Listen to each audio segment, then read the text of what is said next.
A'udzubillahi minasyaitonirrajim. Yauma takunus sama'u kalmuhli, iaitu hari yang jadi langit seperti muhl. Mim ha lam. Apa maksud muhl? Iaitu air perak yang diperhancurkan. Langit ni hak kita duk tengok, duk nampak elok di atas. Kita duk tengok ni langit punya cantik dengan color biru dia, dengan biru campur putih dia, dengan apa. Kita duk ambil gambar, tengok nampak langit sekali sekala dia jadi fenomena color apa semua, kita duk ambil, kita duk post masuk dalam Facebook. Kadang-kadang lama-lama sekali kita terfikir tengok, ish, langit ni tak pernah aku kata nak rebeh, nak runtuh jatuh buang sekeping dua di mana-mana. Kita ada manusia otak dia yang jalan macam tu. Dia duk fikir macam tu. Langit tu Tuhan kata apa? Yauma takunus sama'u kalmuhl. Satu hari esok. Bila tu? Satu hari tu?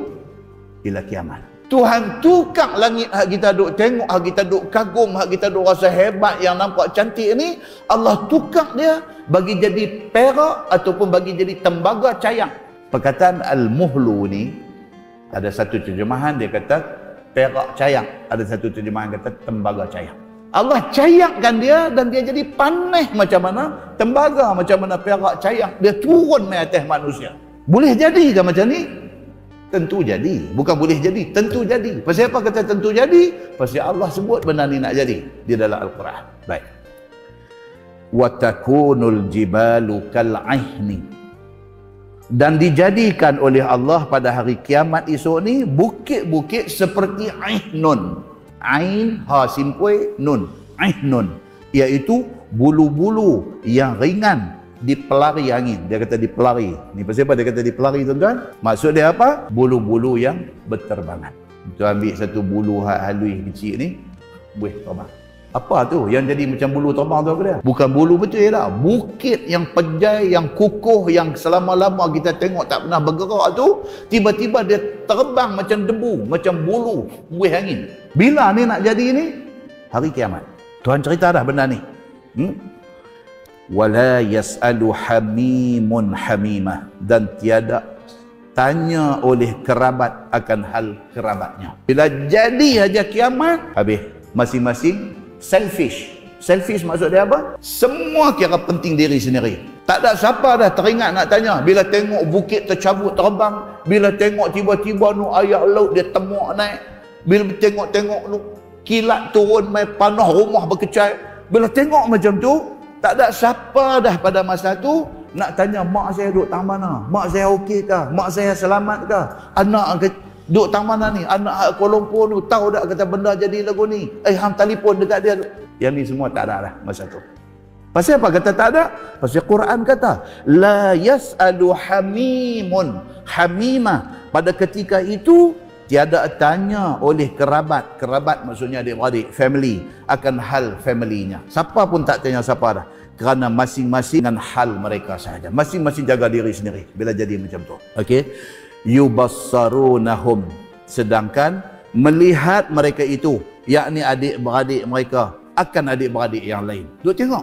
Depan mata ni, depan mata mak dia ayak bawa hanyut. Duk tengok. Tak teringat dah dalam hati dia nak pergi selamatkan mak dia. Tak teringat dah. Dia nak abang apa tuan-tuan? Dahsyat yang kata kiamat ni. Dia menghilangkan rasa sayang dalam diri manusia. Hilang. Mak duk, ayak duk bawa hanyut ni. Mak kena panah lintang berkecai badan. Tak ada rasa apa dah. Dia duk kira dia nak selamat. Bila berlaku kiamat dia akan jadi macam tu. Dan tiada bertanya-tanya kerana bimbang akan hal sendiri sahaja.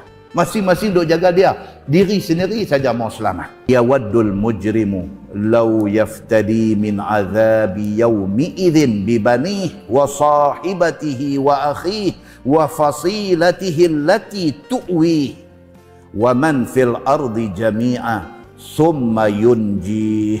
Itu dia.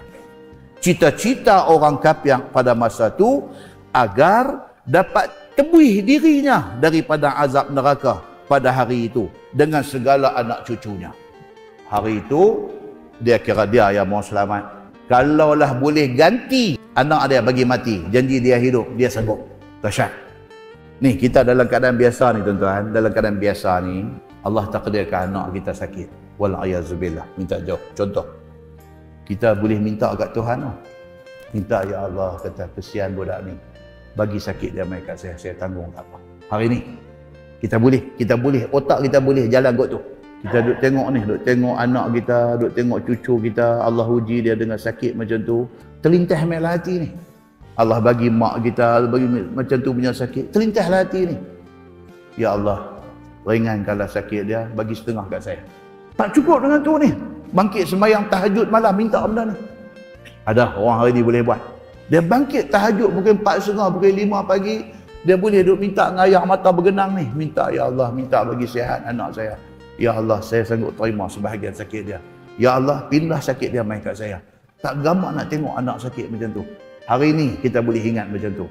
Allah kata apa? Bila dia mai hari akhirat, hari kiamat esok ni, depan mata anak kesayangan kita duk kena macam tu, bukan kata kita ni tak nak minta bagi kita yang kena dia selamat tak. Kita minta ambil dia, bagi saya selamat. Ni, siapa kata ni? Allah sebut benda ni dalam Quran. Dia nak habang kat kita, kata dahsyat kiamat ni sampai manusia hilang sayang kat siapa-siapa pun. Dia nak habang yang tu. Okey.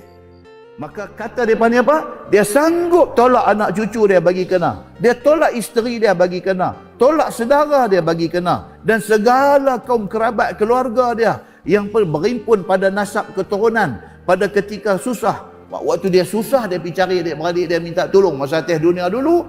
Bila mai kiamat, kawah duk tolong dia masa atas dunia dulu. Dia kata bagi dia ni jalan bang, bagi saya selamat. Dan Allah nak cerita ni. Dan tebus dirinya dengan mereka yang di dalam bumi sekaliannya. Siapa pun dia sanggup supaya Allah jahanamkan dia, lepas tu hidupkan dia.